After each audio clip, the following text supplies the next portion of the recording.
Ok, doutora. Bom, boa noite a todos. Eu sou a Kátia Nogueira, presidente da SOPERJ, e hoje é dia 29 de novembro de 2021. Caramba, meu Deus, 2021. Terminando o ano, estou muito feliz de estar aqui. Como ano passado, finalzinho de 2020, nós fizemos um belo evento, trazendo um tema que combina, né, com o final de ano, depois de um ano ainda de pandemia. Ano passado, no final do ano, né, na pandemia que levou muitas vidas, né, não só no Brasil, como no mundo todo, nós fizemos um evento sobre meditação transcendental. E esse ano nós trouxemos um tema que a gente até brincou aqui antes de começar, né? Que é um tema que é pediatria. Demorou um pouquinho para começar a ter trabalhos sobre isso, de falar sobre isso no simpósio, nas jornadas, que é a espiritualidade. É um tema que as universidades, né, públicas e privadas já estão incluindo ainda no currículo de uma forma bem pequena, conta-gotas, com passinhos de prematuro, mas a nossa ideia realmente é levar a informação, o que é isso, né? Às vezes a gente ouve espiritualidade na pediatria, mas o que é isso? Isso está ligado à religião, isso está ligado é, é, a espírito. Então, a gente ouve as mais formas possíveis de dúvidas. Então, e outra, uma coisa que quando a gente lançou esse tema, foi um tema bastante procurado nas nossas redes sociais, tivemos bastante elogios, então, da escolha do tema. Então, hoje a nossa ideia, nós trouxemos alguns colegas aqui que já têm um tempo nessa prática, e que são colegas queridos, né? Doutor Ricardo da minha universidade, doutora Adriana e doutora Ana Rosa da Unirio, que serão apresentados aqui pela minha, faz parte da minha diretoria executiva da SOPERJ, a doutora Maria Marta.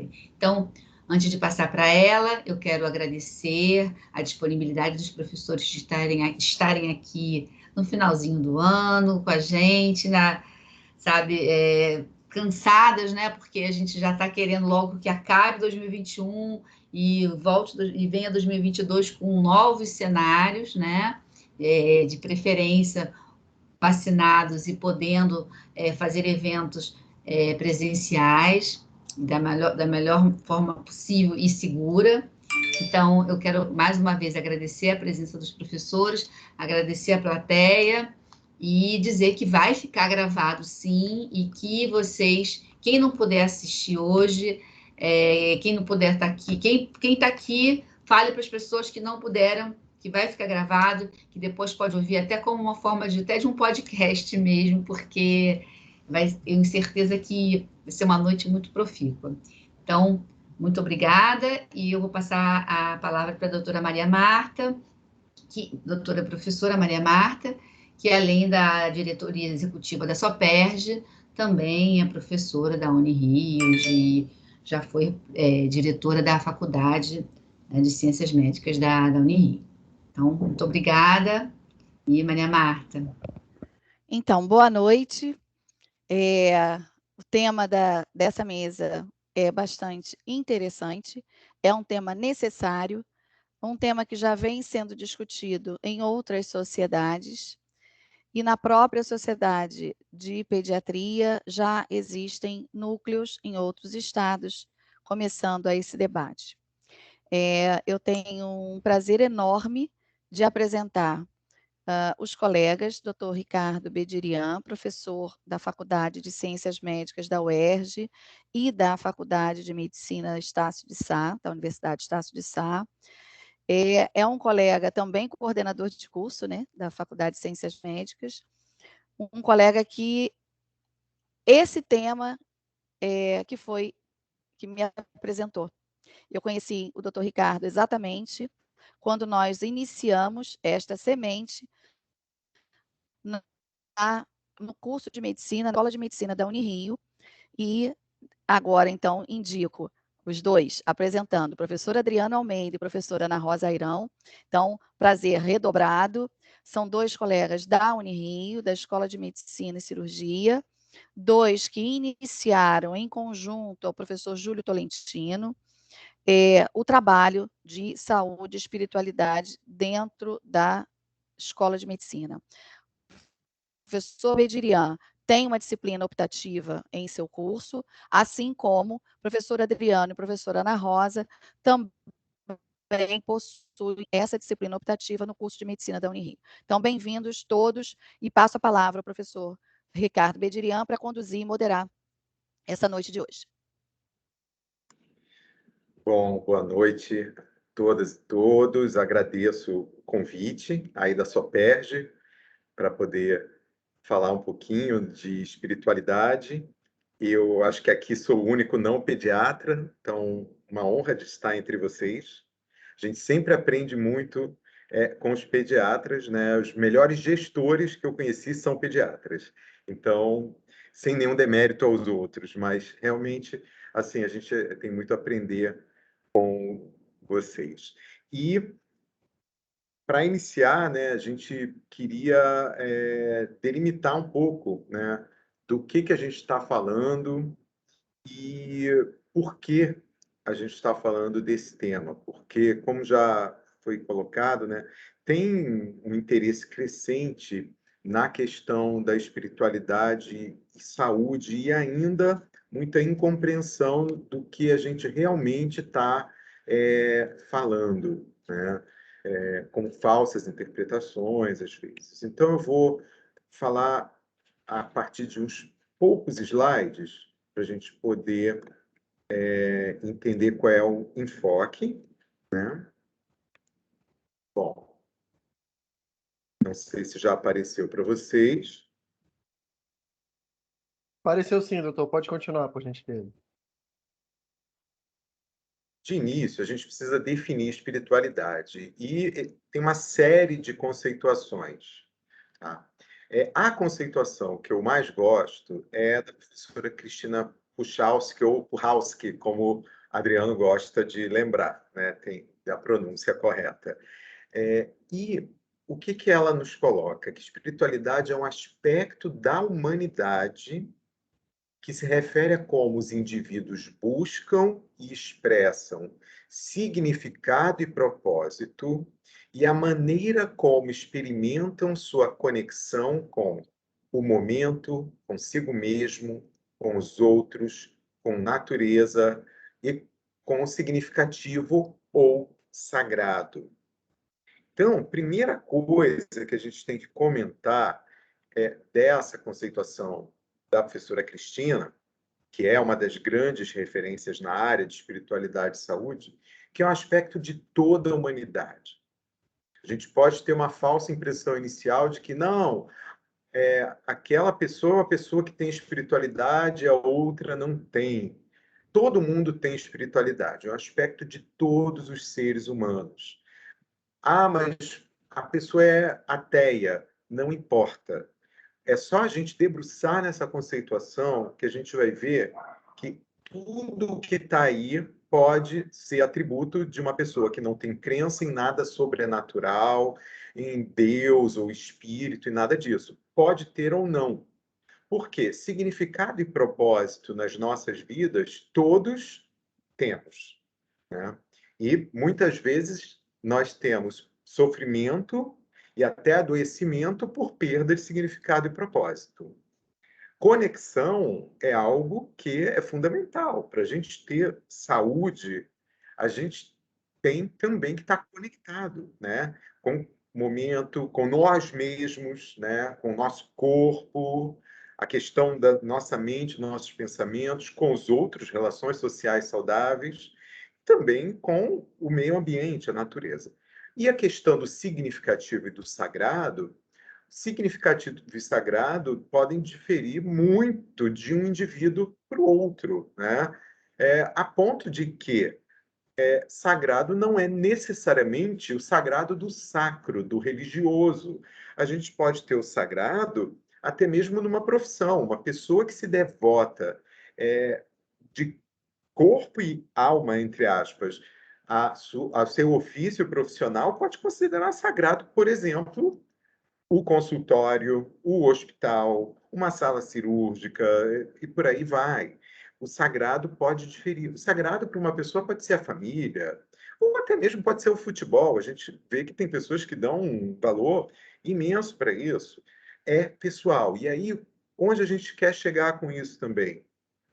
7 bilhões e, sei lá, meio de habitantes no planeta, eu arriscaria dizer que a gente tem 7,5 bilhões de espiritualidades diferentes, porque cada um tem uma forma de lidar com significado e propósito, conexão, significativo e sagrado. E se a gente não sair daquela linhazinha de identificação, onde meramente pergunta religião, né, a coisa, né, de questionário IBGE, a gente não vai conhecer os nossos pacientes em profundidade, vai ter uma visão muito superficial e distorcida. Então, agora a gente já fala do segundo grande conceito, que é aquele com o qual mais se confunde, espiritualidade, por uma questão muito natural, porque são duas coisas muito ligadas ao longo de toda a história da humanidade, né? Então, quando a gente fala de espiritualidade e saúde, as pessoas logo pensam, mas vocês vão falar de religião? Pode falar de religião, mas não é disso. O foco é o que a gente viu no slide anterior, da definição de espiritualidade. Porque religião é o quê? É uma organização social, é um sistema cultural organizado, tem lá um conjunto de crenças, de práticas, uma comunidade organizada, que pode ter uma hierarquia religiosa, pode ter um sacerdote, etc. E pode ter também seus símbolos. E o sagrado para a religião vai ter aquele elemento, digamos assim, místico, sobrenatural, né?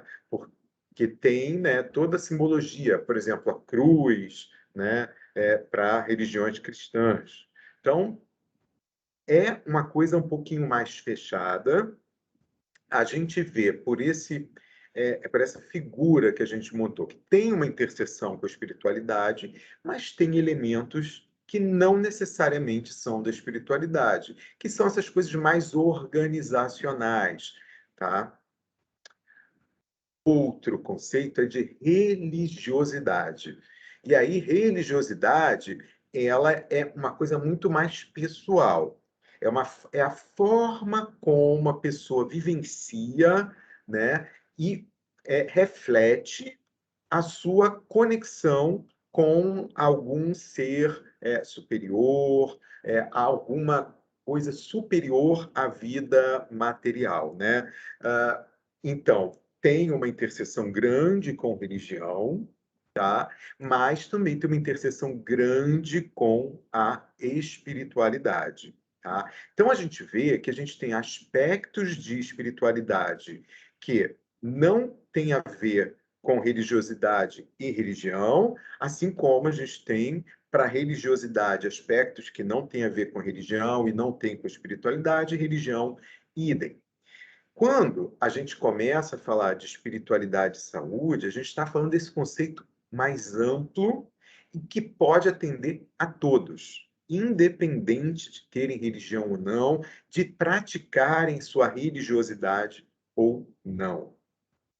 Aí, a gente tem que falar também da questão da religiosidade intrínseca e extrínseca, que é um conceito que depois o Adriano vai resgatar um pouco também, porque religiosidade intrínseca tem a ver com essa prática pessoal mais conectada às questões de espiritualidade, e a religiosidade extrínseca é essa prática pessoal, digamos, mais exterior, que tem a ver mais com o que ele mostra para a sociedade, para a sua comunidade. São as práticas mais ligadas à religião, a um processo organizado, a ritos. Então, isso tem a ver com a forma como a pessoa lida com sua religiosidade e pode impactar na forma como os indivíduos enfrentam doenças e adversidades na vida, né? Então, pessoas que têm uma religiosidade intrínseca tendem a ter um enfrentamento, ou no inglês coping, mais positivo. Isso aí vai ser visto depois. Mas o que a gente vai falar um pouco agora é da questão histórica, de por que a gente teve um distanciamento entre a questão da espiritualidade, que a gente viu lá na conceituação inicial, que é um atributo de todos os seres humanos, da ciência e, em especial, das ciências da saúde. A gente teve uma pessoa muito importante no século XVII, que foi René Descartes, que teve lá sua grande obra, O Discurso do Método, onde ele faz uma cisão entre ciência e religião. E isso, gente, foi muito importante, porque na Idade Média, a religião era quem tinha o monopólio das respostas para todas as questões da vida, inclusive as questões científicas. E isso acorrentava a ciência e não permitia que ela avançasse. Então, foi muito importante essa cisão que Descartes fez, permitindo que a ciência avançasse. Tá? Ele não nega, algumas pessoas interpretam que Descartes era um indivíduo materialista. Ele não nega a dimensão transcendente do ser, né? Digamos assim. Mas ele simplesmente diz que a ciência tem que ser observada a partir da matéria, sem essa poluição, essa interferência religiosa. Isso foi muito importante e a gente viu tudo o que veio depois, né, em termos de evolução filosófica e científica.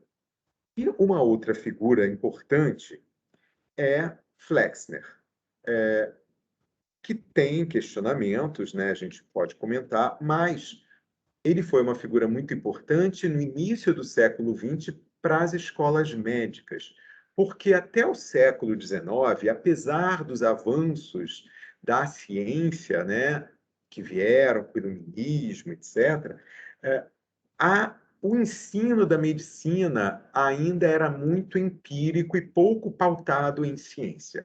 E aí, com o relatório Flexner, se pautou um ensino da medicina pautado na ciência, nos estudos científicos, e não na experiência pessoal de professores, médicos, preceptores, etc.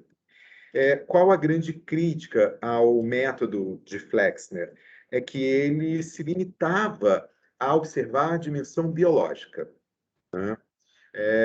Que é fruto dessa cisão que teve, né? No que se passou a observar a ciência do ponto de vista do que é observável do ponto de vista da matéria, por um bom período se negou tudo que não era, digamos assim, palpável. E a gente viu ao longo do século XX, né, o quê? Um florescimento da psicologia, das humanidades. E aí, no finalzinho do século XX, a gente vai ver esse outro fenômeno da espiritualidade. A gente viu que teve uma ruptura entre ciência e religião, né, que foi necessária. E aí eu brinco que nesse divórcio entre ciência e religião, a religião levou junto a espiritualidade. Só que hoje a gente está vendo que a espiritualidade não é exclusividade da religião. Ela também é campo de estudo e até, quem sabe, intervenção da ciência. E o que a gente está notando? Desde o final do século XX, um crescente de artigos sobre espiritualidade e saúde.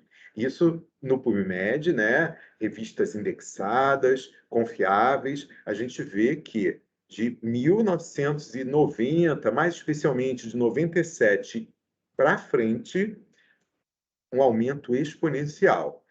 Teve uma pequena queda aqui, mas isso foi um pouco por conta da Covid e um pouco por desatualização de base de dados, tá?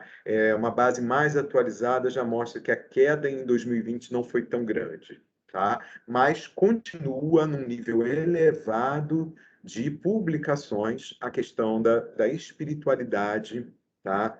E saúde. Bom, este era o último slide. E aí, seguindo nessa linha, só antes de passar a palavra, quando a gente fala da espiritualidade e saúde dessas pesquisas, vocês procurando em PubMed, Cielo, Lilacs, vocês vão ver que a enfermagem está muito à frente. A enfermagem, por ser o contato mais próximo, uma relação humana mais próxima com os pacientes, eles fazem mais estudos. E nas especialidades médicas, a gente vê muitos estudos da área de oncologia, geriatria, e aí depois, num decrescendo, a gente vê neurologia, cardiologia, infecto. E aí é com muita felicidade que a gente vê que a pediatria está se aproximando disso, porque a gente sabe que tem muita coisa importante para avaliar também na pediatria. Então, agora eu passo a palavra, né? O Adriano vai continuar aí com a exposição. Ótimo, muito boa noite. Estão me ouvindo bem? Às vezes esses aparelhos, os devices ficam com alguns doutor, problemas. pode falar. Obrigado, Diego. Bom, gente, boa noite.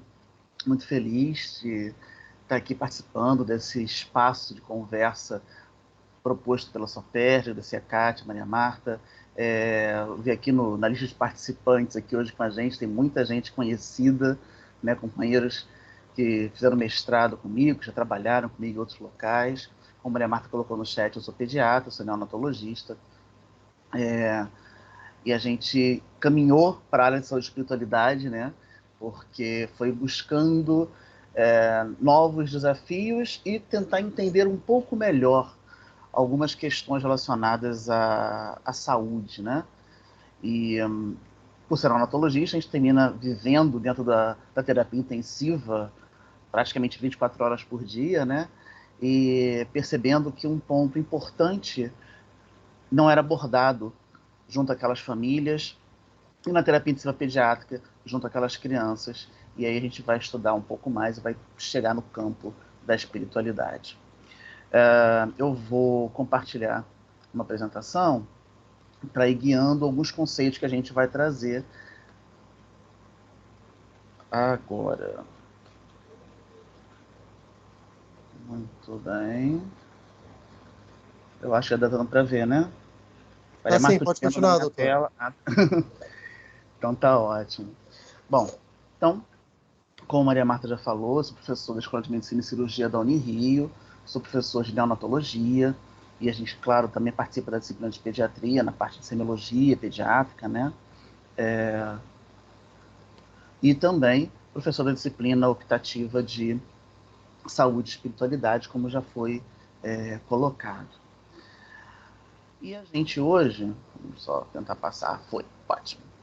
A gente hoje vai abordar, na minha fala, um pouco mais a questão da adolescência. Nós ficamos pensando, né, o nosso símbolo do Oneril saiu do lugar. A gente ficou pensando, dentro dessa apresentação, né, que é uma apresentação inicial, a gente não chegou a falar sobre esse tema de forma específica antes, né? Teve o trabalho sobre meditação, que a Kátia falou do ano passado, que tem a ver com espiritualidade, mas não, o tema espiritualidade hoje ele é mais específico. A gente ficou pensando o que seria interessante compartilhar com os colegas pediatras, mostrando a importância, a premência desse tema em 2021, no dia de hoje. E aí o recorte que eu vou trazer para a gente hoje é o recorte da espiritualidade na adolescência.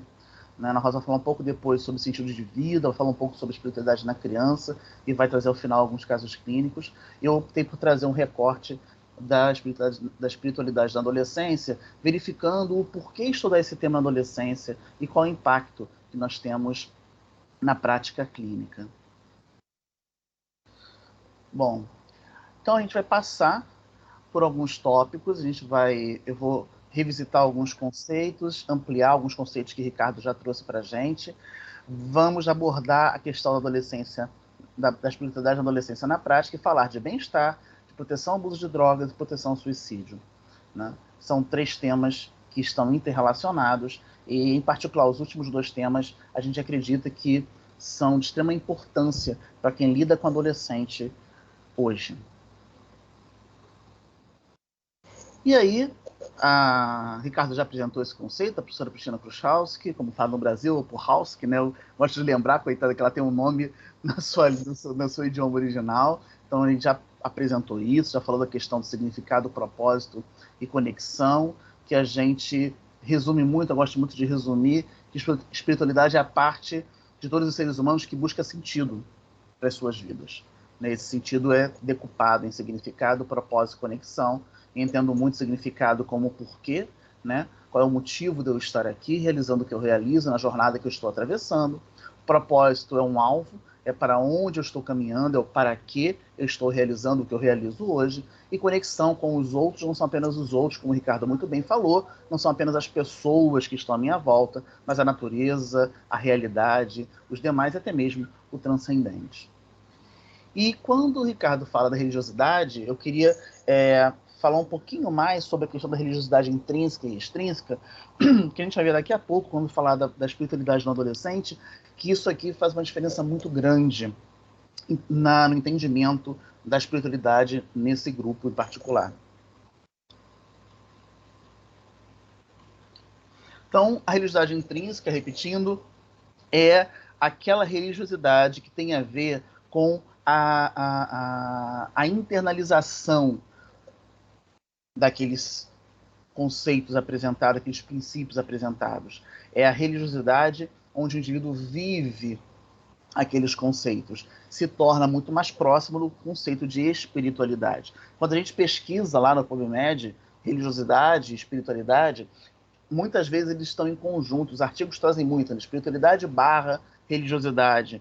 Então, é muito comum a gente verificar nos artigos a apresentação dos conceitos como se fosse um único conceito, porque existe uma dificuldade em algumas situações de você diferenciar uma coisa da outra, mas é importante a gente saber que existe uma diferença, como o Ricardo já apresentou.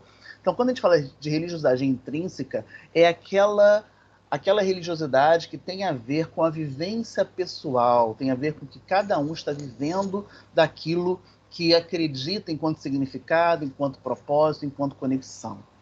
Na religiosidade extrínseca, eu tenho a religião, que pode ser, sim, fonte de consolo, de segurança, mas muitas vezes está relacionada a um espaço de socialização, algumas vezes a uma questão de status, e é uma motivação mais utilitária, né? Eu tenho a religião. Tem uma religião? Eu tenho uma religião. Porque tenho. É um nome, é um título, é um rótulo, é uma questão mais externa do que a intrínseca. Na verdade, não existe uma progressão de uma para a outra, elas estão extremamente interligadas. Há momentos que o indivíduo está vivendo uma religiosidade mais extrínseca, em outros mais intrínseca. Acredita-se que, à medida que o tempo vai passando, ele vai tornando essa vivência muito mais pessoal e mais intrínseca. E é importante saber isso porque os artigos mostram para a gente, a literatura mostra para a gente, que aqueles que vivenciam a sua religiosidade intrínseca mais do que a extrínseca têm melhores desfechos. Tem melhor sobrevida, melhores taxas de sobrevida, tem menos mortalidade, maior índice de adesão a tratamento, maior índice de cura. Muitos trabalhos que em oncologia, como o Ricardo trouxe para a gente, falou sobre isso, né?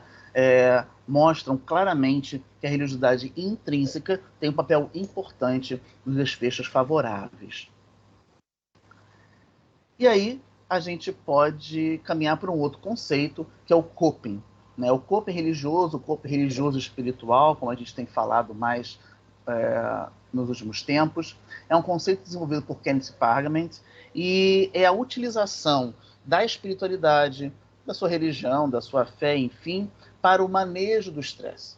É o como você lida com o estresse. O estresse é natural, o estresse faz parte da vida de todos nós, a gente sabe disso. A questão é como que eu lido com esse estresse. Esse estresse pode ser uma doença, esse estresse pode ser uma situação de conflito vivenciada por nós, esse estresse pode ser um momento de maior instabilidade, seja financeira, seja social, familiar, enfim. E aí, como que a gente lida com esse estresse? Então, a forma como eu lido com isso, a forma como eu enfrento, algumas pessoas traduzem coping por enfrentamento, é importante nós avaliarmos. E nesse ponto, nós temos um conceito extremamente importante para a pesquisa em saúde e espiritualidade. Porque é neste conceito, em particular, que nós verificamos que nem sempre espiritualidade está relacionada a um desfecho positivo. Por quê? Porque o coping religioso espiritual, ele vai buscar no conjunto de significados, no conjunto de sentidos que o indivíduo encontra na sua espiritualidade, na sua religião, se for um coping religioso, para esse enfrentamento. E algumas vezes nós vamos nos deparar com um paciente que ele busca nesses sentidos e significados e não encontra instrumentos que fortaleçam ele para a vitória, né, sobre o desafio do cotidiano. Por exemplo, é o indivíduo que nos chega e diz: a minha doença, seja lá qual for, é um castigo de Deus. Como é um castigo de Deus, eu não tenho por que tomar remédio e me tratar.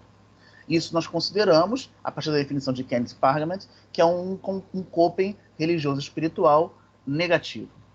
No entanto, se o indivíduo diz que ele tem uma crença real na vida, na importância da vida, né, e de que ele sabe que tem um propósito nessa vida, ele tem algo a realizar, e ele entende que isso faz parte do seu processo de crescimento, eu digo que ele tem um coping religioso espiritual positivo. E aí sim eu tenho desfechos favoráveis.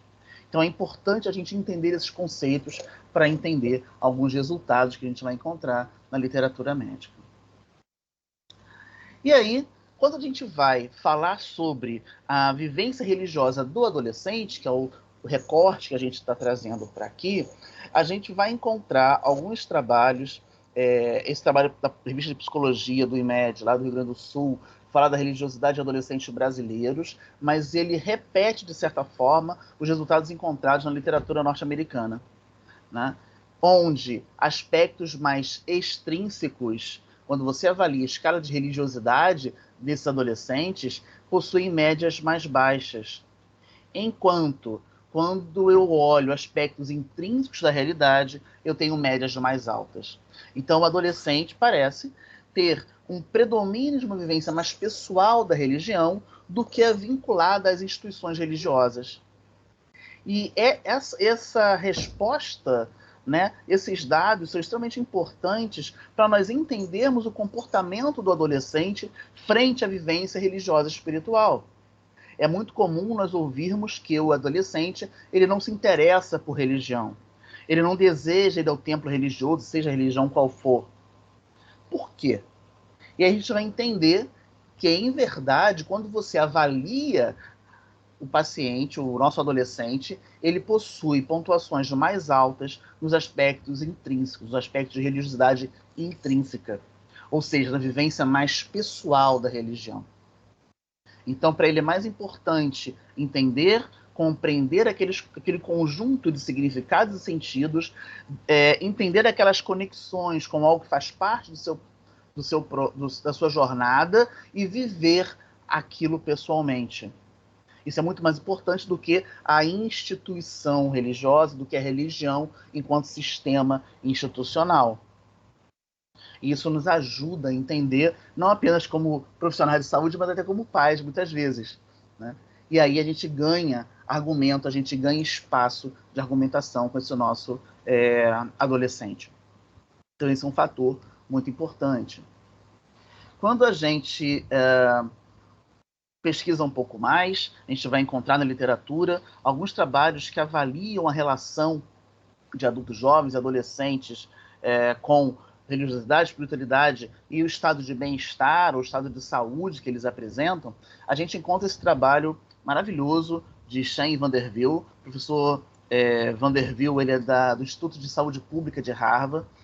Ele traz para a gente, ele traz para a medicina um conceito de florescimento humano, que é muito trabalhado pela psicologia positiva, e eles desenvolvem esse trabalho, que é um segmento de mais de 10 anos, de mais de 5 mil adolescentes, e vai avaliar a influência da religiosidade, ele avalia, em particular, a religiosidade, sobre a questão da felicidade, do bem-estar, da satisfação na vida, sentido e comportamentos como uso de drogas, álcool, iniciação sexual precoce e depressão. E, por conseguinte, ele também avalia suicídio. Então, ele avalia esses adolescentes e a sua vida adulta, são 10 anos de segmento, e aí, então, ele chega, entre diversos dados, a esse que é interessante e que vale a pena ser destacado para que possa ser levado para o consultório, possa ser levado para a beira do leito ao conversar com o nosso paciente adolescente. Frequentar uma vez por semana um grupo religioso, apenas frequentar, estar lá uma vez por semana, ou fazer oração ou meditação uma vez ao dia, foi preditor de maiores índices em saúde positiva, maiores índices positivos em saúde, né? E também teve um impacto importante na redução de comportamentos prejudiciais à saúde, como o uso de drogas, incluindo álcool, como depressão, como suicídio e ideação suicida. Então a gente percebe que, por ter uma vivência pessoal mais importante, por ter uma realidade intrínseca mais importante, o adolescente ele internaliza mais esse conceito de espiritualidade e uma frequência pequena ao serviço religioso ou uma prática de apenas uma vez ao dia de meditação ou oração tem um impacto importante, significativamente significativo do ponto de vista estatístico em redução de danos e melhora de saúde na vida adulta.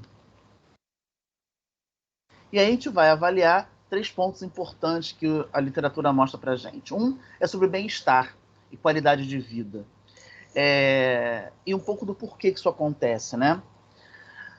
Os estudos que avaliam bem-estar e qualidade de vida mostram que o adolescente ele tem uma percepção de qualidade de vida aumentada. Quando você usa, por exemplo, um Rocol, você vai ter pontuações mais altas, porque o indivíduo percebe mais qualidade na sua vida quando ele tem também pontuações altas em espiritualidade e religiosidade. E por que isso acontece? Então, nas avaliações que são quali e quanti, onde você começa a avaliar também o discurso desses jovens, eles, tentando explicar o porquê dessa correlação, eles respondem para a gente que a espiritualidade traz sentido para a existência. Primeiro ponto importante. Ele traz sentido para a existência. Se ele traz sentido para a existência, você consegue entender melhor o viver, entender melhor os desafios da vida.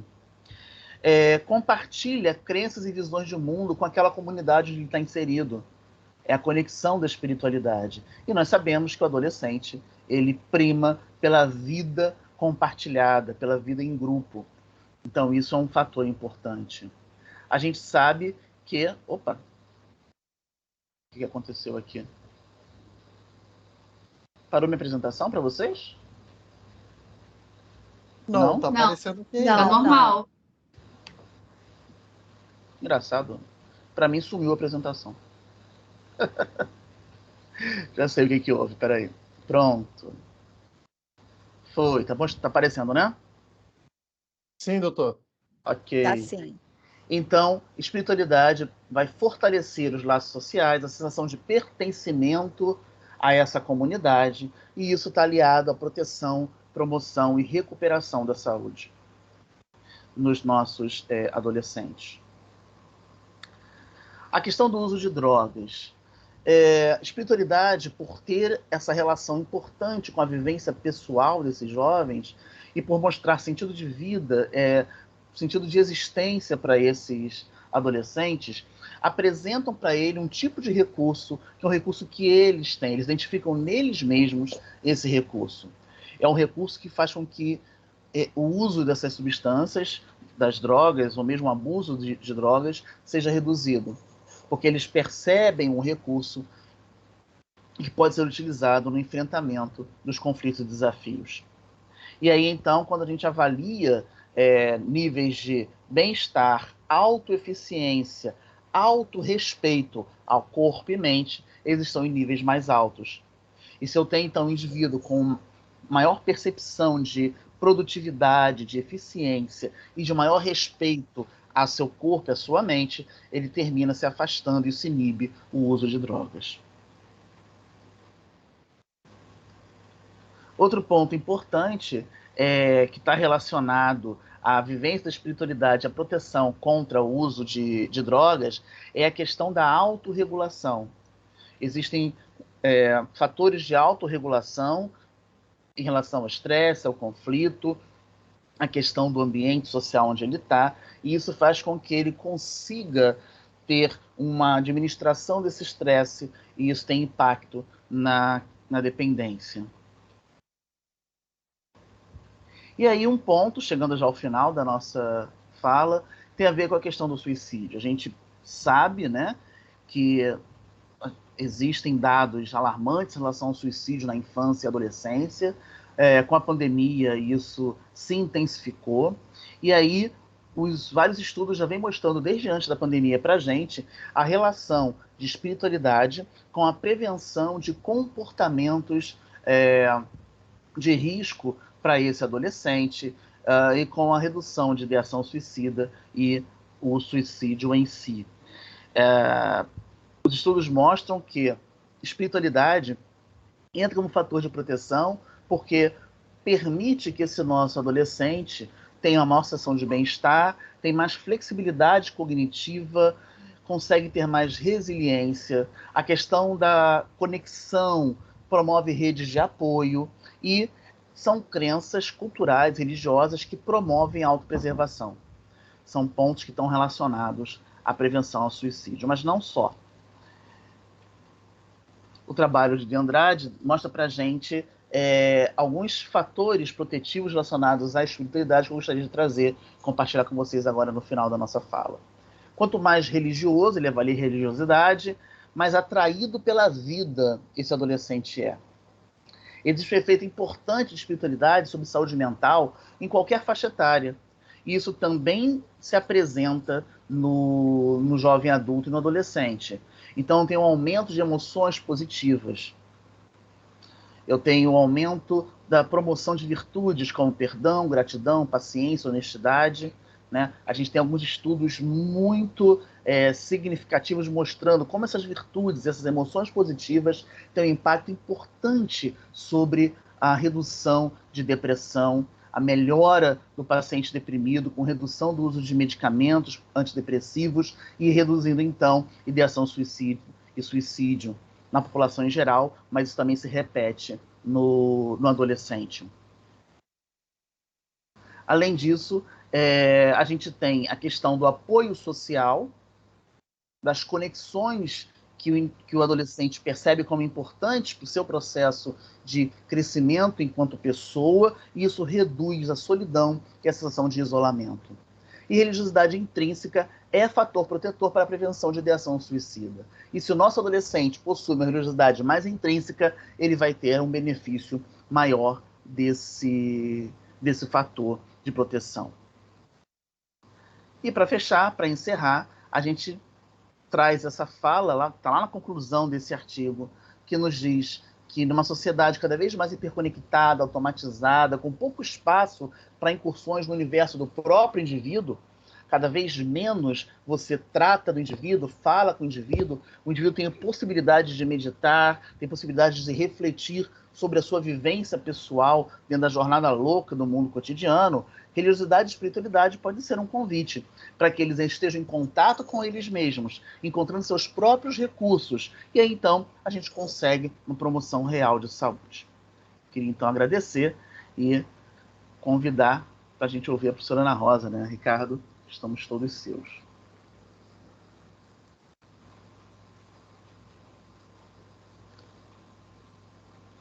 Eu vou parar aqui.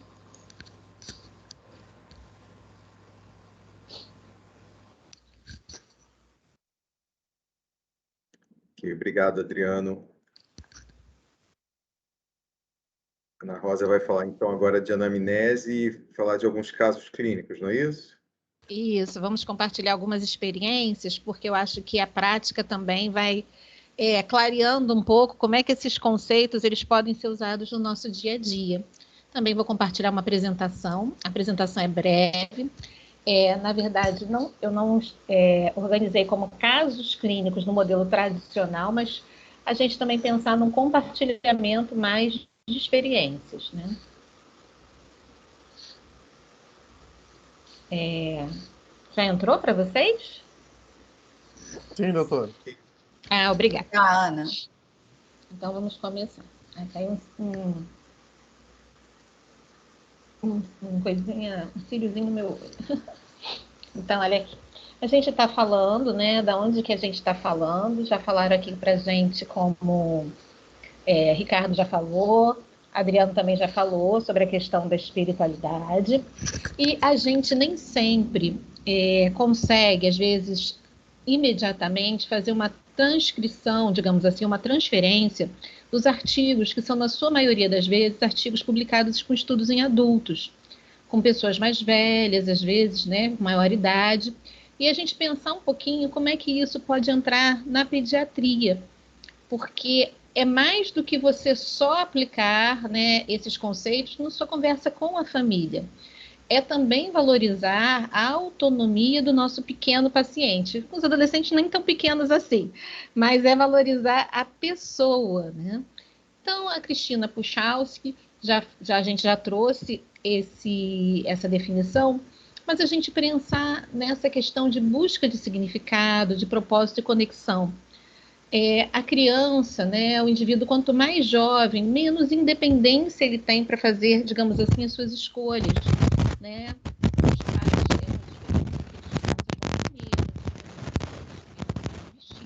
nós escolhemos onde elas vão estar. Ana, Oi. um probleminha no seu microfone. Peraí, vou tirar então. Melhorou? Está um pouquinho baixinho, mas melhorou o chiado. Aí.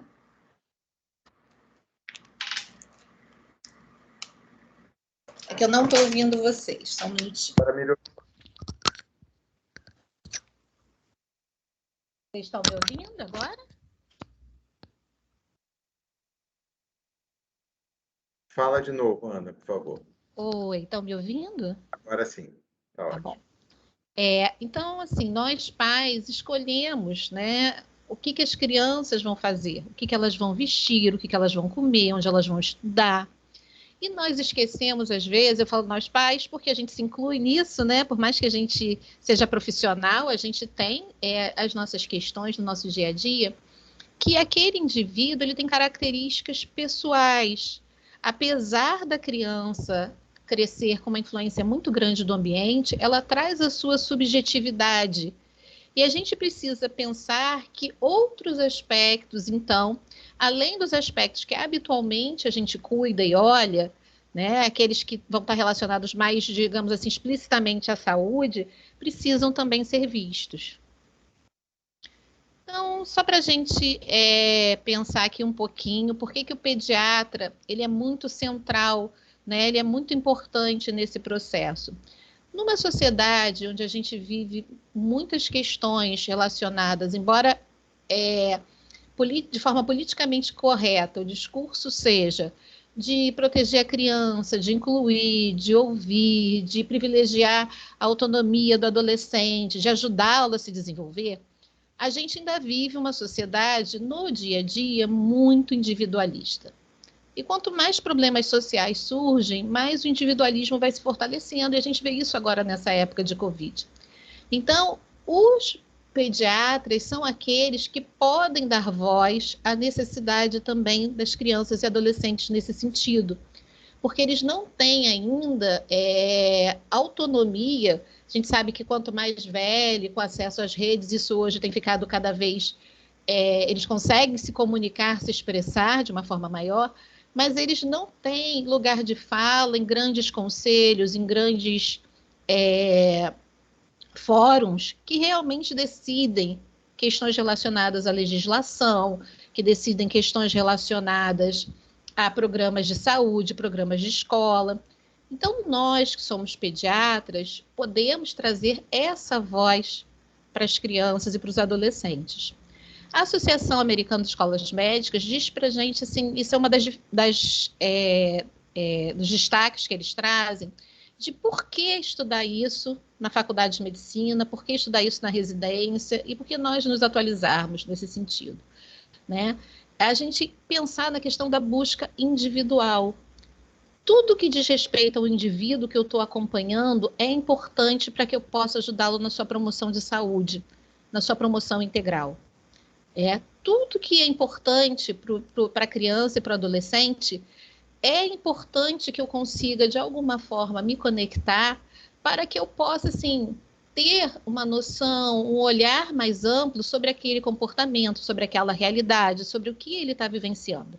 E essas buscas individuais também têm a ver com essa questão da espiritualidade. Esses fatores influenciam diretamente na maneira como a família atua, influenciam diretamente na maneira como o próprio paciente vai reagir, vai ter aderência aos tratamentos ou vai ter questões de comportamento, e em como a equipe de saúde também atua, porque às vezes a gente esquece que a equipe de saúde ela tem suas questões também, né, de contra-transferência, de questões pessoais, sua própria percepção da realidade.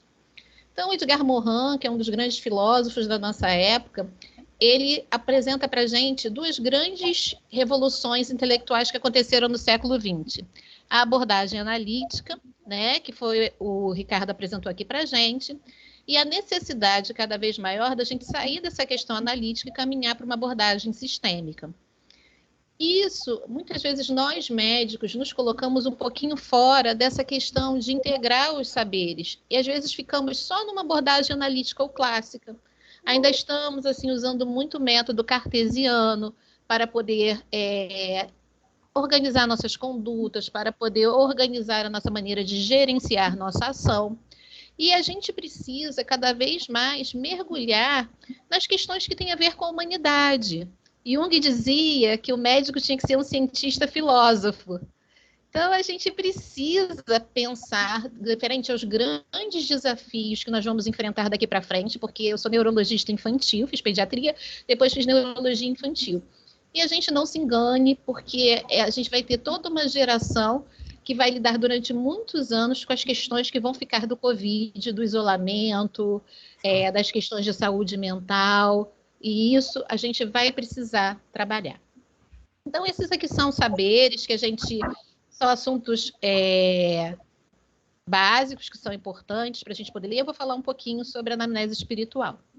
Para mim, então, está dando uma interferênciazinha aqui no microfone, tá? Para vocês também ou não? Não? Então tá ótimo. Então, a gente tem alguns questionários, que são questionários que foram adaptados culturalmente para a gente aqui. Esses questionários, qual é a minha sugestão? Aí eu estou compartilhando uma experiência. A gente lê-los, usá-los quando a gente está no início, né? A gente ainda não sabe exatamente como a gente vai abordar. Às vezes a gente precisa consultar ali uma fonte, mas é algo que a gente, depois que se habitua no nosso dia a dia, a gente incorpora essas perguntas na nossa própria anamnese. Quando a gente for falar da questão da história social do paciente, a gente pergunta à família ali, na anamnese, não preciso fazer um espaço em separado para fazer anamnese espiritual. Habitualmente aquilo entra na consulta, né? A gente tem esses questionários, essas escalas, eles vão avaliar, às vezes, um mais religiosidade, outro mais religiosidade extrínseca, outro mais religiosidade intrínseca. Então, é interessante a gente poder ler e também ter uma noção do que a gente está perguntando ali. Porque, às vezes, eu vou achar que eu estou avaliando espiritualidade ou estou avaliando uma frequência a uma instituição religiosa. Então, essa aqui é a escala da Universidade de Duke, né? E fala, por exemplo, sobre frequência. Frequência a um culto religioso, a um templo religioso. A 2, por exemplo, já fala sobre a atividade que o próprio indivíduo faz. Então, no primeiro eu estou avaliando uma coisa mais organizacional e na outra eu estou avaliando algo mais pessoal. A gente perguntar para você é importante, você frequenta algum lugar, quantas vezes por semana, com que frequência você faz, né? Então, assim, imagina, se a gente diz assim, minha vida, pergunta 3, eu sinto a presença de Deus. E se a pessoa diz que certamente não é verdade, isso não tem uma importância grande para ela. Se ela diz que é totalmente verdade para mim, o nível de importância é muito alto.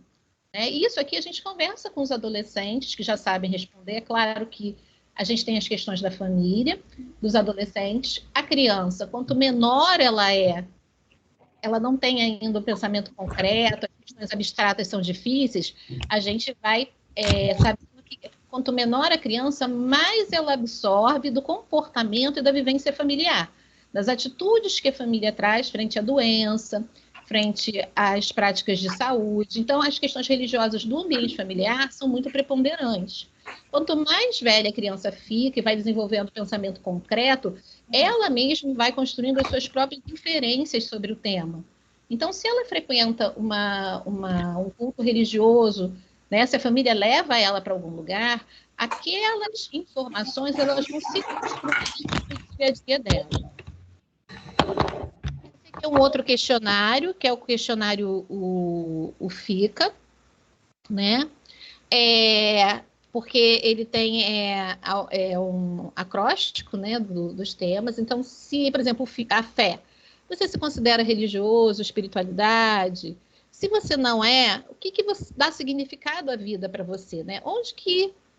O que a pessoa faz? Ela pode dizer, olha, me traz significado a minha profissão, me traz significado uma arte. Então, nem sempre a gente precisa pensar especificamente, como a gente falou de espiritualidade aqui, na questão de religião organizada, de culto organizado, mas sim naquilo que faz com que o indivíduo transcenda um pouco o dia a dia.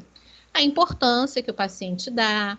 Então, essa fé, essa crença que você tem ajuda você a lidar com estresse, com seus problemas de saúde? Você tem alguma crença que pode afetar as decisões médicas ou seu tratamento? Isso é uma questão importante. A comunidade, você faz parte de algum grupo religioso? Você gostaria que o médico, né, a equipe de saúde, considerasse a questão da espiritualidade no seu tratamento? Você quer que a gente traga algum líder espiritual, alguma pessoa que possa conversar com você sobre esse tema? E o questionário HOPE, onde o H tem a ver com esperança, né? E quais são as suas fontes de esperança, conforto e paz? O que você se apega nos tempos difíceis? O que lhe dá apoio? A questão UOL seria organizacional. Você que se considera parte de uma religião organizada, isso é importante. Você tem alguma comunidade que possa te ajudar? Isso ajuda, né? As práticas espirituais pessoais. Então, você tem alguma crença espiritual que seja independente da sua religião organizada? Você acredita em Deus? Você tem alguma relação com esse transcendente? Que aspectos da sua espiritualidade ou da sua prática ajudam mais? Então, a gente vai aí levantar também alguns comportamentos que podem ser ganchos importantes para a gente seguir com o tratamento de saúde do nosso paciente. A meditação, às vezes a oração. Então, questões que a gente pode ali estimular alguns comportamentos, como a meditação, por exemplo, que a gente sabe que tem um impacto positivo na saúde. E os efeitos no tratamento, né? Existe algum recurso espiritual do qual você está sentindo falta? Então, às vezes o paciente está dentro do hospital e ele gostaria de ir à capela do hospital rezar, né? Se alguém que frequentava uma missa com frequência, a pessoa deseja ir à capela rezar. Às vezes são coisas muito simples que a gente pode facilitar para aquele paciente ou para a sua família, e a gente simplesmente não faz porque acabou não perguntando, não tem essa noção de que isso às vezes é tão importante como o medicamento que a gente está prescrevendo.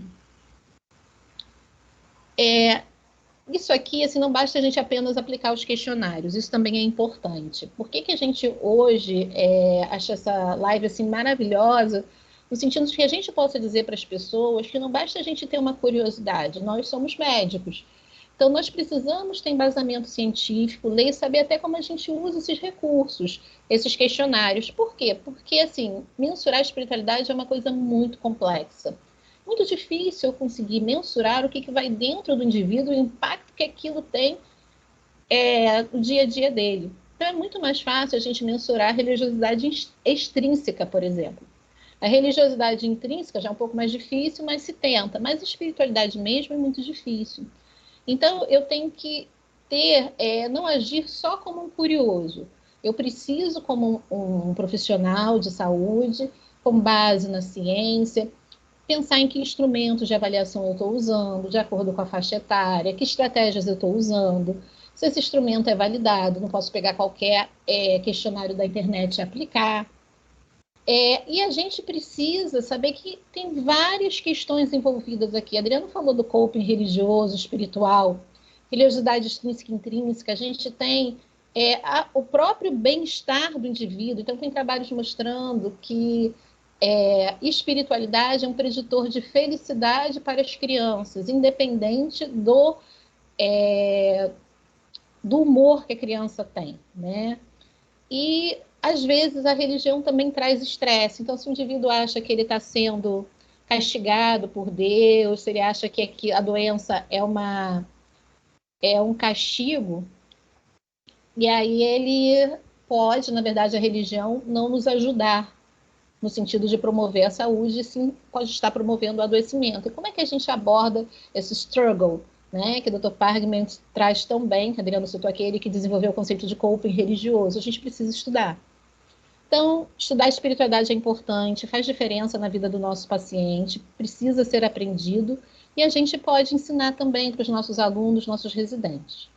Eu queria só citar para vocês um teórico que eu acho que é muito importante que a gente leia. A gente falou aqui da questão de integrar saberes, da gente se dedicar a ler um pouquinho mais sobre humanidades, que é o Viktor Frankl. O Dr. Viktor Frankl foi um psiquiatra austríaco que foi enviado para os campos de concentração quando a Áustria foi anexada pelos alemães, pelos nazistas, e ele era especialista em suicídio, né, em tratamento de pessoas que tinham sobrevivido ao suicídio ou que tinham ideação suicida. E ele fez todo um olhar, né, teve todo um olhar no campo de concentração, passou por Auschwitz, relacionado às pessoas, relacionado aos soldados, relacionado às suas próprias experiências.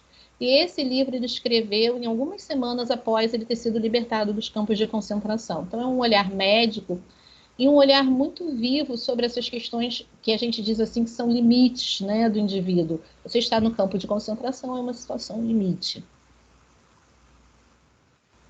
E ele tem várias experiências onde ele vai nesse livro relatando, às vezes uma coisa muito simples, porque a gente pode achar que espiritualidade é algo muito drástico, fora da realidade. A pessoa ter uma visão, a pessoa ter uma revelação.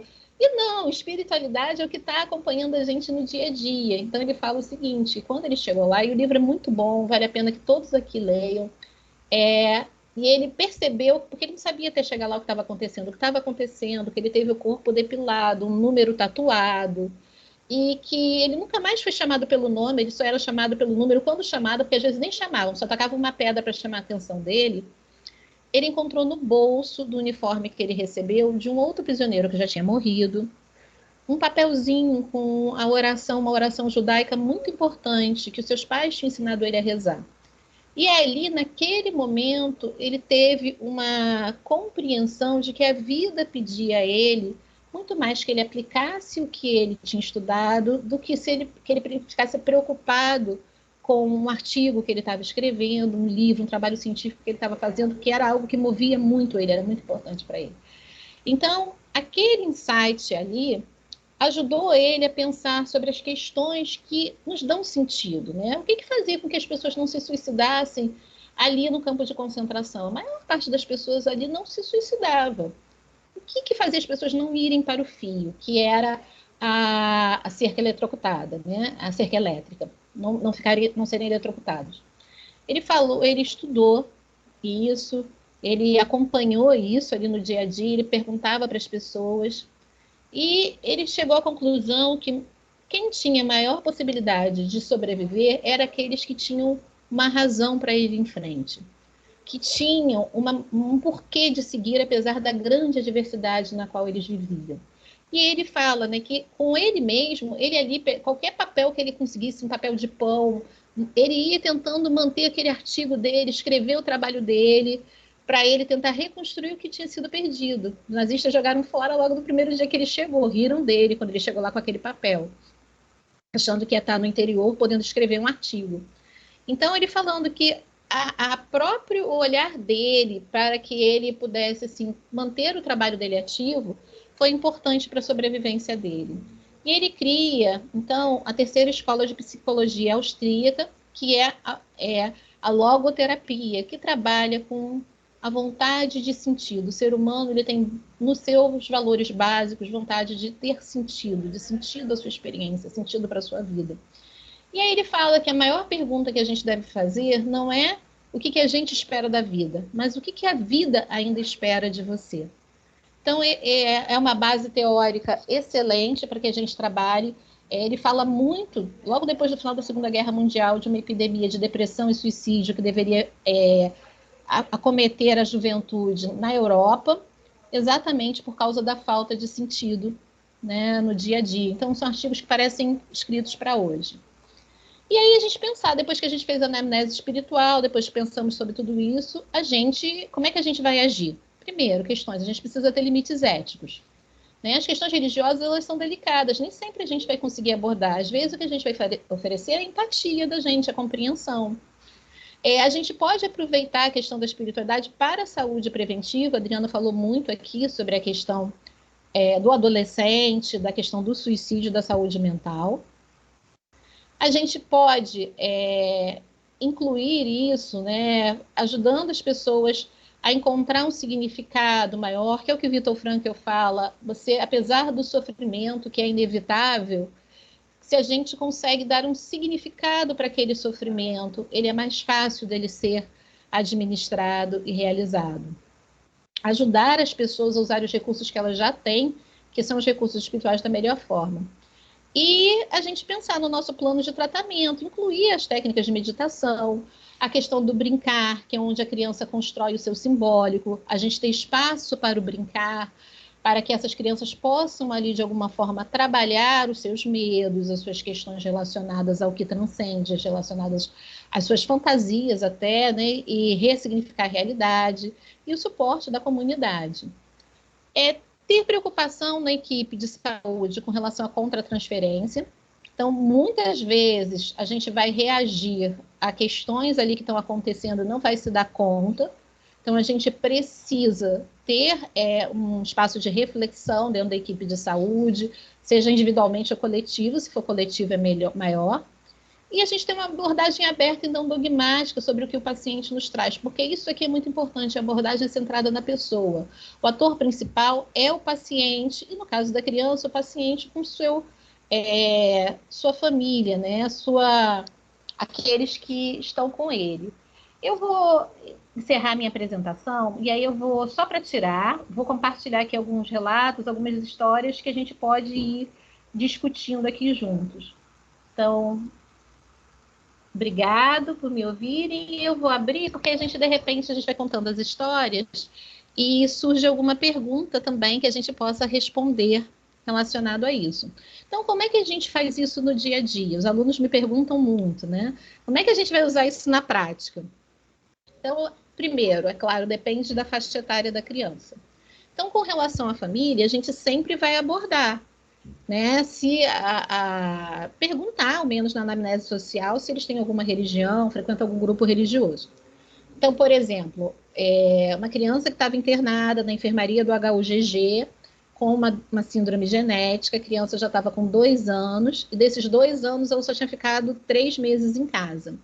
E a mãe era a pessoa que acompanhava ela na internação.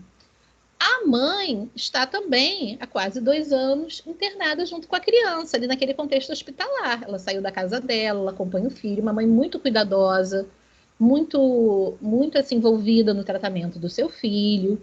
E aí a gente quando chegou lá para colher a anamnese com os alunos, tinha uma medalhinha colada assim no berço da criança. Então, a gente puxou por ali. Essa medalhinha aqui, o que é isso? Tem importância para você? Aí ela falou das questões religiosas dela, e aí nós perguntamos, né? Isso é importante para você? Aí ela, absolutamente importante. Sem a minha fé, sem a minha religião, eu não teria conseguido seguir em frente. Você precisa que a gente chame alguém da sua religião, que a gente procure alguém que pudesse conversar com você sobre isso, porque o médico não tem que saber sobre tudo, às vezes a gente não vai saber o que falar. E aí ela vira e diz assim, olha, meu grupo religioso fica muito longe daqui, mas eles entraram em contato com o pessoal que estava aqui mais próximo, eles têm vindo me visitar para saber se eu preciso de alguma coisa, têm me dado suporte. o grupo religioso dela, e ela fazia a transmissão online para ela, pelo WhatsApp dela, do culto. Então, ela, mesmo estando internada, ela conseguia participar do culto. E aquilo ali foi fator de suporte para que ela conseguisse manter a saúde mental, manter a resiliência e acompanhar o tratamento do paciente, do filho dela. A gente tem algumas questões relacionadas à ideação suicida em adolescentes. Então, recentemente, foram duas adolescentes que eu também atendi lá no ambulatório do Hospital Universitário, com ideação suicida. E aí a minha pergunta para elas foi a seguinte: o que te ajuda quando você está com uma situação muito difícil? Porque eu explico, olha, as pessoas vão ao longo da vida vão acumulando ferramentas para lidar com as situações difíceis. Se você chegou até aqui na adolescência, você já tem ferramentas que você acumulou. Senão você não tinha chegado aqui. Né? O que você acumulou na sua vida? O que você usa, que você acha que te ajuda? E aí uma me falou que estava lendo sobre budismo. Ah, não, eu estou lendo agora um pouco sobre budismo, que não tem nada a ver com a religião dela, né? A religião da família. E aí eu passei a conversar com ela dentro da questão do budismo. Ah, e como é que o budismo faz? O que o budismo diz que você acha que pode te ajudar? O que você acha de repente, procurar um grupo, mesmo que seja online, nesse período da pandemia? Será que não tem um grupo de jovens que você possa trocar umas ideias? E aí, assim, aí cabe a uma observação, né? A gente precisa ter alguma noção básica sobre isso para a gente poder até fazer essa interlocução com o nosso paciente. Então, a gente, na disciplina de saúde e espiritualidade, dos temas, né, o trabalho de final de curso dos nossos alunos, é eles escolherem uma religião e trazerem para o grupo quais são os aspectos relacionados à saúde que aquela religião traz, para que a gente possa ter uma ideia, né, até para saber por onde que começa essa conversa. E aí, ela estava medicada, claro, né, tomando antidepressivo, tomando as medicações relacionadas à questão dela, que era a depressão. Só que, quando ela volta, um mês depois, ela tinha se integrado a um grupo online, pessoas da mesma idade dela, e aquilo deu um novo ânimo, né? É o poder do grupo, da rede social, de você ter interlocução. E uma outra, que é essa, então, quando eu perguntei, mas quais são os recursos que você traz até aqui? Ela falou assim, eu gosto muito de desenhar. Eu disse, então a gente vai usar o recurso do desenho, né? Aí eu gosto de desenhar meus sentimentos, meus pensamentos. Então, o desenho ali foi uma ponte para discutir outras coisas, o lugar do simbólico, do transcendente, além das questões materiais que a gente estava tratando, mais objetivas que a gente estava tratando na consulta. Quando ela volta um mês depois, ela estava dormindo melhor, ela não estava dormindo durante o dia, que ela estava dormindo muito de dia, que ela dizia, eu fujo dos problemas dormindo. Estava muito melhor. E aí eu perguntei para ela, porque eu não tinha abordado uma questão de religião. E aí eu perguntei para ela, mas você vai a algum lugar? Você frequenta? Aí ela me falou da religião dela e como a religião dela era importante para ela. E aí a gente pôde dar continuidade a uma conversa. Então, esses são exemplos, né, de como a gente aborda isso. A gente tem uma série de exemplos aqui para poder compartilhar, mas eu vou encerrar para que a gente possa passar para o Ricardo e a gente ver também se tem alguma pergunta que a gente possa esclarecer melhor. Gente, muito obrigada, agradeço a Soperge por essa oportunidade, esse convite, a Kátia, a professora Maria Marta, que foi uma pessoa importantíssima para que a gente conseguisse instaurar a disciplina de saúde e espiritualidade no curso de medicina da Unirio. Obrigada.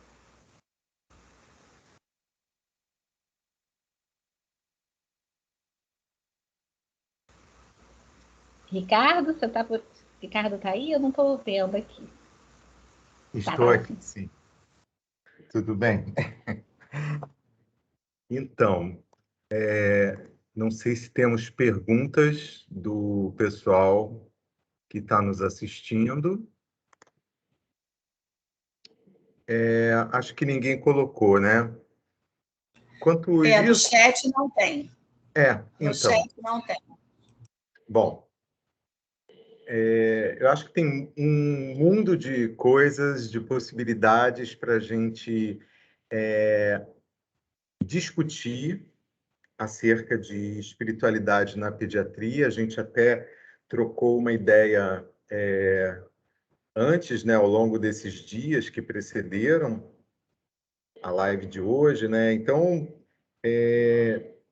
várias doenças em pediatria, a questão da espiritualidade dos pais, porque às vezes é a questão do enfrentamento de uma doença congênita, uma doença neonatal, e aí o foco nesse momento serão os pais, né?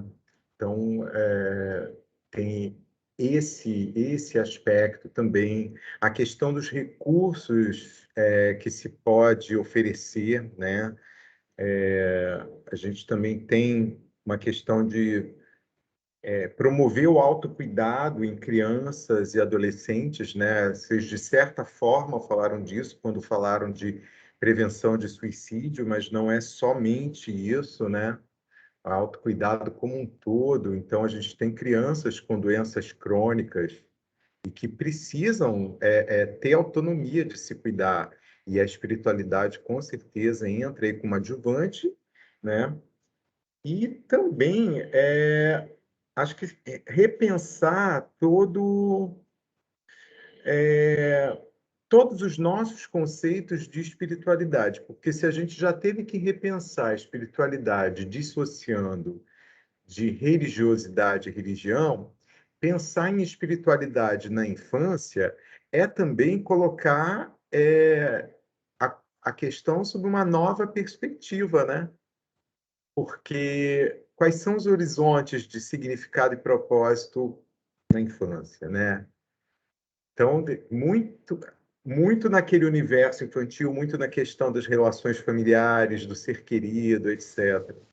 Então, aí eu queria levantei várias questões ao mesmo tempo, né? Mas aí queria que Adriano e Ana Rosa falassem um pouco sobre isso. Eu vou contar aqui mais uma história, né? Essa história ela é muito interessante, eu compartilho ela bastante com os meus alunos, porque era um menino assim de torno de 9 anos de idade, então já era não era um adolescente, era uma criança, né? Numa fase já que consegue lidar com a questão do concreto, então ela consegue, é mais fácil de você verbalizar, de você conversar sobre o tema. É claro que uma criancinha pequena você pode, eles desenham, eles brincam na consulta, então você tem como abordar também. Então a gente precisa enriquecer, não é que a gente vai fazer terapia, nem vai se tornar terapeuta, mas a gente precisa assim ter outros recursos para angariar dados que me ajudem a ajudar. Então, esse menino, ele chegou com um quadro, uma sintomatologia depressiva, né, de um transtorno de depressão. E aí, quando eu fui conversar sobre o que tinha acontecido nos últimos... o que aconteceu de 2, 3 meses para cá, que você está assim, tal, aqueles sintomas de depressão na infância, que nem sempre são os mesmos do adulto. E aí ele falou que o avô dele tinha morrido. E ele não tinha conseguido se despedir do avô. E a situação, uma situação assim muito... Morava ele, o avô e a mãe, e eles foram juntos acompanhando o avô para a emergência. Quando chega na emergência, a mãe, que é adulto, né, a adulta, pode entrar e ele, que era criança, não podia entrar para ver. Então, o avô morre ali e ele, quando a mãe sai, ele não teve como falar com o avô, não teve como se despedir, né? Então, a gente, habitualmente, o que faria? Encaminharia a psicoterapia, né? Que eu também encaminhei, claro. Mas a gente sabe que com a grande crise que a gente vive no sistema de saúde, quando que essa psicoterapia chega? Quando que isso vai ser acessível para essa criança, para essa família? Então, eu propus a ele ali uma atividade que a gente chama, né? Que são atividade onde você pode fazer cartas, é uma técnica, tá? Isso não é uma coisa que a gente vai fazendo de achismo, mas a gente pode fazer. E eu perguntei, o que eu falei foi o seguinte: então eu posso propor uma atividade para vocês, uma tarefa? E falei com a mãe: você aceita uma tarefa? Aí a mãe aceita. Eu disse: então onde é que você mais ia com seu avô? Aí eu ia com meu avô na praia, era o lugar que a gente mais gostava de estar juntos. Então eu pedi para ele o seguinte: então você vai com a sua mãe, escreve uma carta para o seu avô, dizendo tudo que você gostaria de ter dito, e vocês levam lá na praia. E aí a gente deixa o mar levar aquela carta e a gente vamos pensar, né? Quando a gente tem tantos sentimentos bons, tanta coisa boa, a gente pode compartilhar eles. E aí o menino foi com a mãe, aí que todo mundo chorava, né, no consultório. Os alunos choravam, a mãe chorava, né? E aí eles foram à praia, escreveram a carta juntos, levaram a carta, entregaram e ele volta um mês depois. Ele estava medicado? Estava. Um mês depois ele volta recuperado. Em 3 meses, 2 meses depois, eu consegui suspender a medicação e ele reorganizou. Então, uma criança que precisava de espaço para discutir o luto, discutir a morte, para que tivesse assim, algum recurso para poder elaborar de alguma forma aquela perda, aquela emoção, né? E isso faz parte da minha consulta como pediatra. Isso faz parte das minhas orientações. Agora, sim, a gente tem que ir ler, buscar recurso, que técnica que eu posso usar, para eu não prejudicar. Ao invés de eu ajudar, de repente eu vou estar prejudicando, fazendo com que traumas e questões muito graves venham à tona sem ter como lidar. Então, isso é muito importante que a gente possa desenvolver essas habilidades, né? Adriano, quer falar alguma coisa para a gente? Eu estava aqui pensando justamente, né, na questão das práticas integrativas, né? A gente sabe que nós temos uma série de práticas integrativas que dão um suporte muito grande à questão da espiritualidade. Então, o trabalho com meditação, com mindfulness, também pode ser feito com crianças, né? Tem livros que nos ajudam a contar histórias que são histórias que trazem espaços de meditação para a criança. Então, nós temos alguns recursos que podem ser utilizados com a criança, né? A gente atua também em terapia intensiva pediátrica, né? Então, é comum a criança estar com medo, a criança é um ambiente totalmente, né? Um ambiente que você tem pediatra, criança, coitada, né? Ela fica presa numa cama, né? E aí você tem que tentar buscar formas de fazer com que essa criança consiga se acalmar, se tranquilizar, até para que ela possa sofrer menos. É a criança que vai perder menos acesso, é a criança que vai conseguir se recuperar mais rápido. Eu interno paciente com uma asma, né, uma crise aguda. E aí, para que ela consiga melhorar, ela precisa também estar mais tranquila. E você tem recursos, né, que você pode lançar mão nesse momento. E aí é importante conversar com a família sobre, né?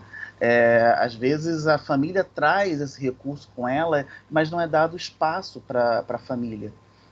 Então é o espaço da mãe que pode rezar com seu filho, fazer uma leitura relacionada à religião dela. De repente ela tem lá um canal do YouTube onde tem animações relacionadas à religião, que ela cria junto com a criança, que isso ajuda a criança também a se tranquilizar frente àquele momento de desafio, de estresse.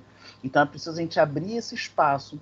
É muito importante a gente lembrar, né? Eu tenho o espaço da questão da religião, que eu vou conversar com a família e auxiliar a família a lançar mão dessas ferramentas junto com a criança, e tem o espaço da espiritualidade para além da religião, quando eu falo, por exemplo, de práticas meditativas que podem ser descoladas de religião, e eu posso oferecer isso também para a criança, né? Para a família e para a criança no momento de internação. E até na maternidade, né? A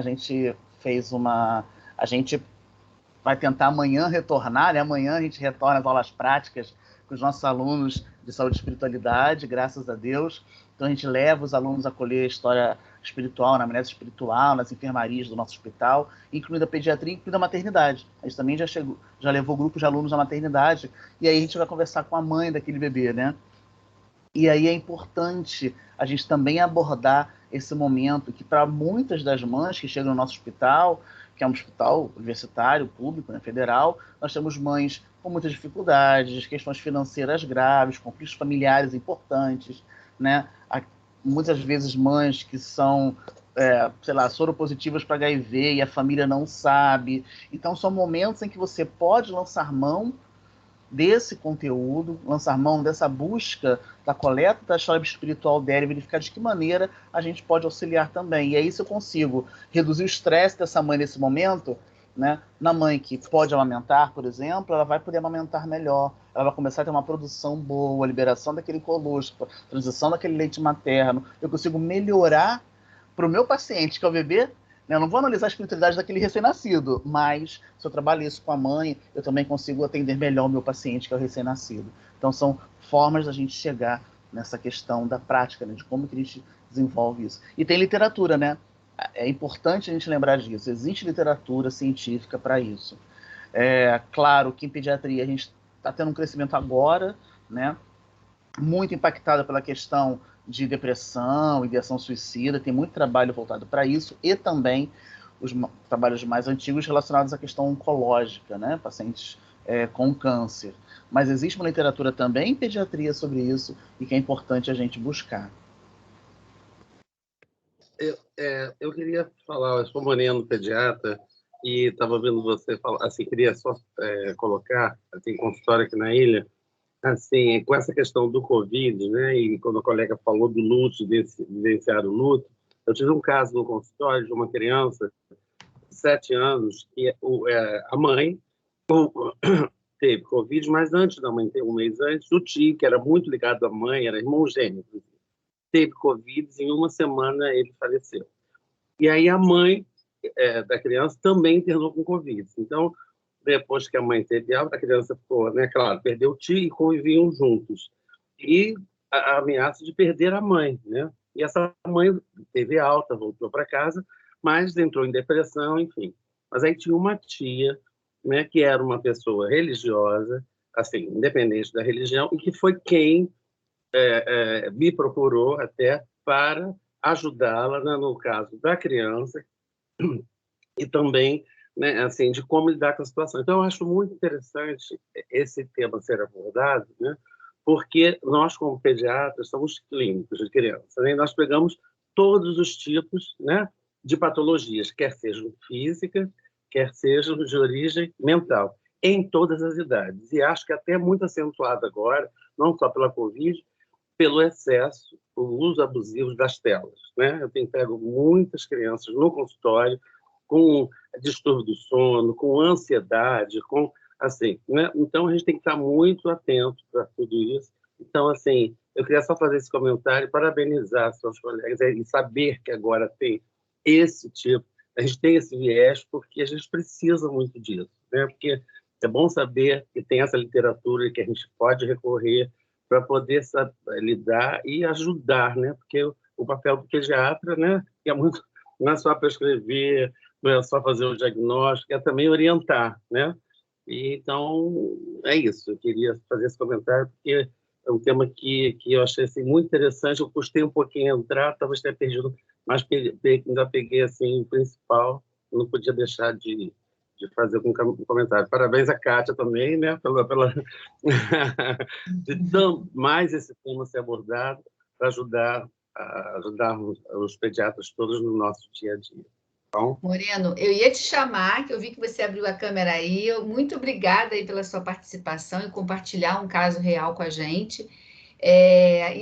Realmente a gente precisa desse suporte, que a gente não dá conta de tudo, né? Então, uma grande lacuna é falar sobre isso no curso de graduação, que eu acho importante isso, e essa questão também de falar com a equipe multidisciplinar, que nossos colegas também abordaram aí, porque a gente sozinho, muitas vezes é uma enfermeira que chega e aborda, ou fisioterapeuta, ou alguém que, quando essa criança está internada, né?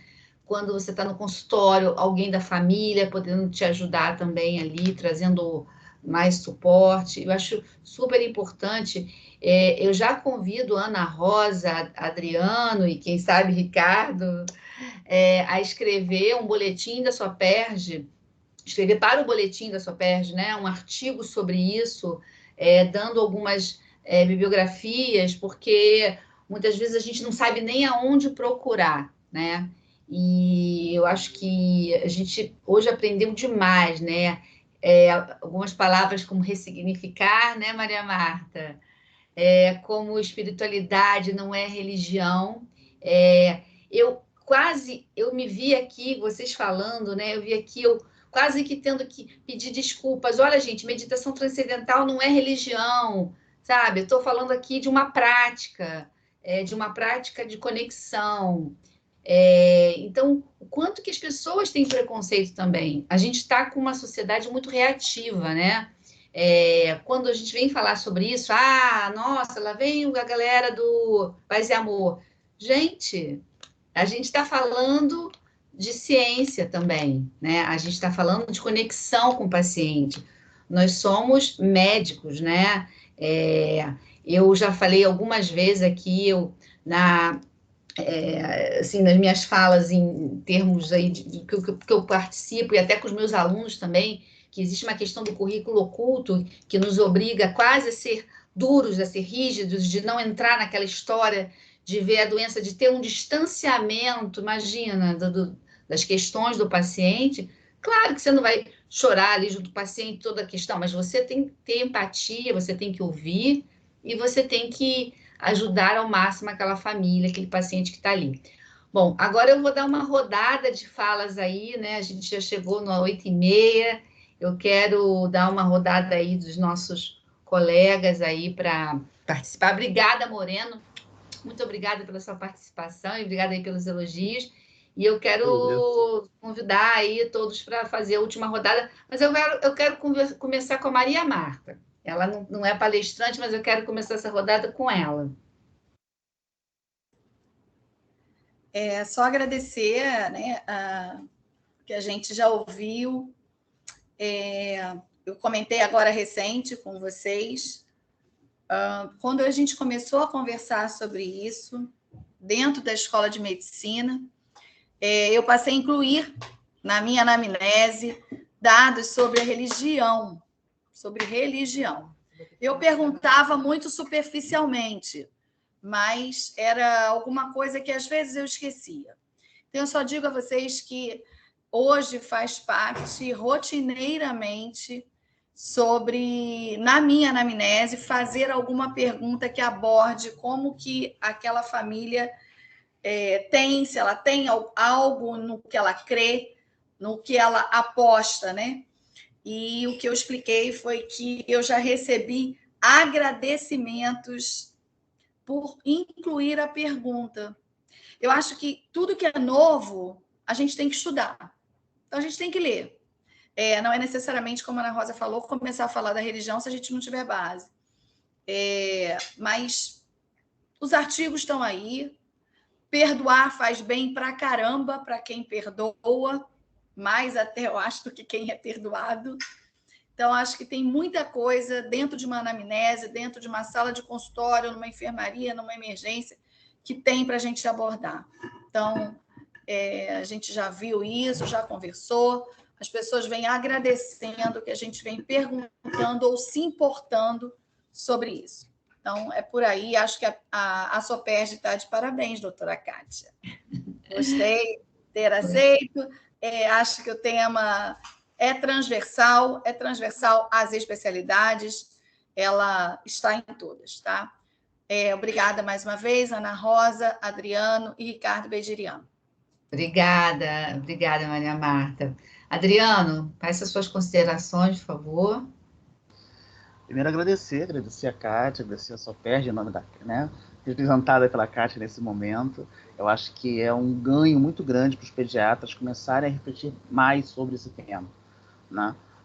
Existe realmente um preconceito muito grande, como você falou, né? Quando você fala de espiritualidade, eu já fico assim, vai falar sobre religião, não tem nada a ver.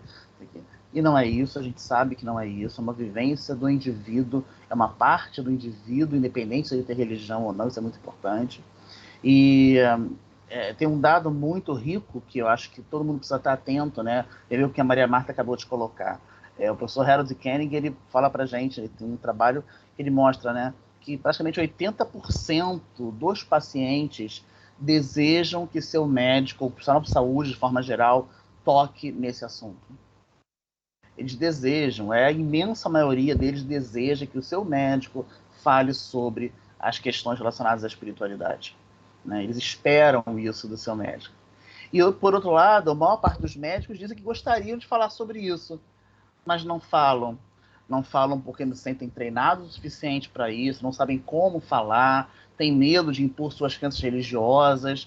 Então, eu acho que a gente precisa falar bastante sobre isso, a gente precisa apresentar literatura para que todo mundo possa perceber que você não gasta um tempo imenso, você vai apenas inserir na sua anamnese, que você já vai realizar algumas poucas questões que vão te ajudar e ajudar muito mais o seu paciente.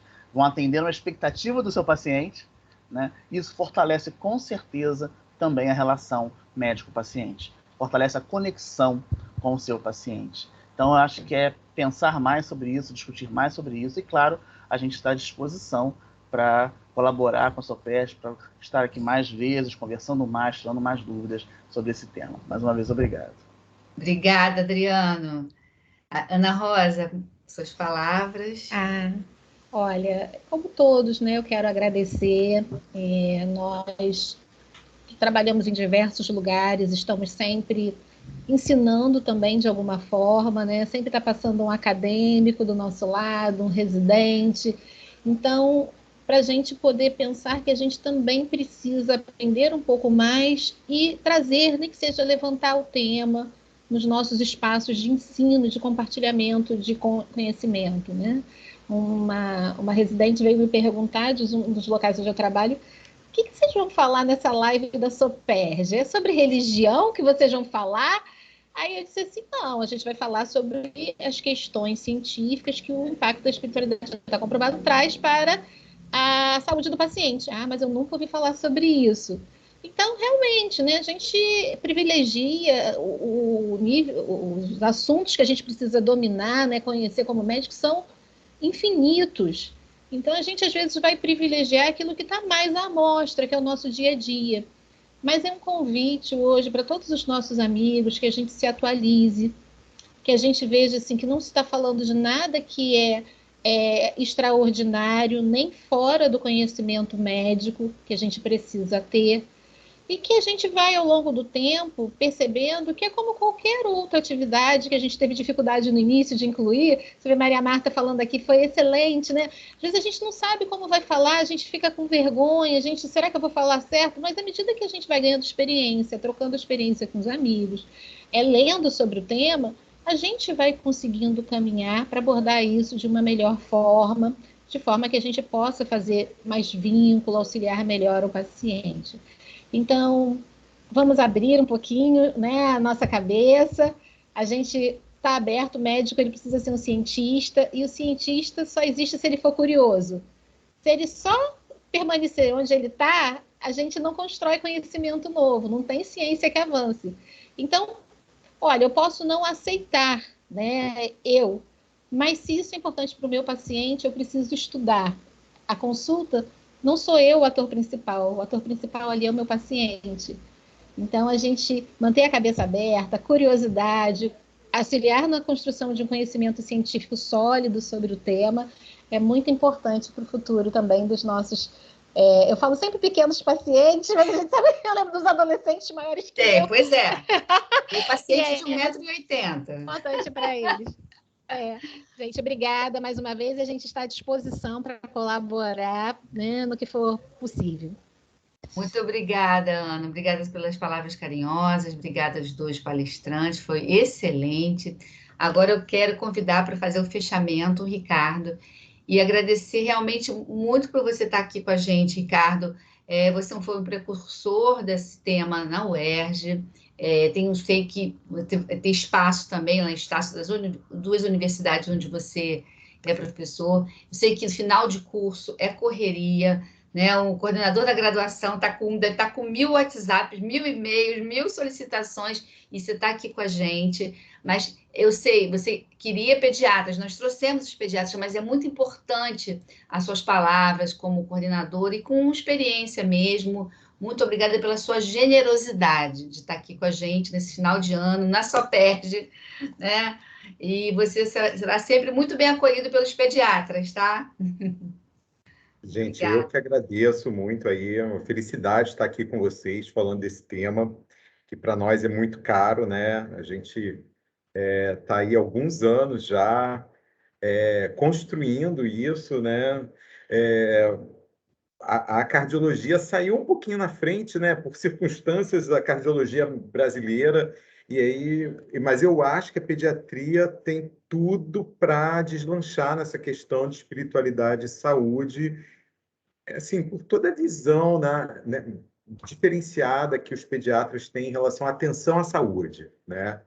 Então, reforçar algumas questões, eu acho que não ter medo, vergonha de abordar isso, uma questão frequente que as pessoas trazem, mas será que eu vou ser invasivo? Será que eu vou ser antiético? Não, não vai. As pessoas querem, as perguntas são bem acolhidas. O que não pode realmente é você tentar impor seu ponto de vista, sua religião, sua visão espiritual, etc. Mas você perguntar como é a espiritualidade do paciente, né? Isso é muito, muito bem-vindo. No final do século passado, o grande desafio era incluir a questão da abordagem psicológica, né? Então, era assim, aquele pessoal que fica falando dessas coisas, né, de psicologia e tal. Hoje não, hoje está no currículo. Hoje a psicologia está no currículo e a gente tem que dar atenção a essas questões. E agora, outra fronteira que a gente está atravessando é essa, né? De falar de espiritualidade com uma dificuldade a mais, que é realmente dissociar isso de uma coisa mística, religiosa, etc., né? Então, isso é algo que é o grande desafio. Então, para isso, realmente, como já foi colocado, estudar, né? Então, acho que ótima ideia de ter um artigo aí para citar as grandes referências. Uma a gente já colocou, que é a Cristina Puchalski, o outro é o Harold Koenig, duas grandes referências. O Adriano também colocou o outro aí, que eu acho que é indiano, eu esqueci, é o que fala do coping, eu esqueci o sobrenome dele. Também é uma outra referência. Oi? O Pargament, né? Kenneth Pargament. Então, assim, é um longo caminho. Eu acho que dar um passo por vez, puder ampliar na próxima anamnese uma questão a mais e vai humanizando. Isso aí vai aproximar muito, né? Vai estreitar a relação médico-paciente e, com certeza, vai aumentar a aderência do paciente ao tratamento, o enfrentamento da doença. E a gente vai, daqui a um tempo, sentar de novo e ter outros casos aí de sucesso para contar. Obrigado, gente. Muito obrigada, quero agradecer a presença de todos. Obrigada, Diego, aí, pela paciência com a gente, com a moderação aí, tudo. Doutora Laura está aqui também. Todos que estiveram aqui, Adeir contribuindo, Cristiane Diniz, Moreno. Olha, vocês três aí têm dever de casa para fazer. Mas vamos deixar dezembro passar, vai ser para o boletim para o próximo ano, né? Agora vamos curtir um pouquinho a família também. A gente merece, acho que vai ter um Natal um pouquinho mais presencial.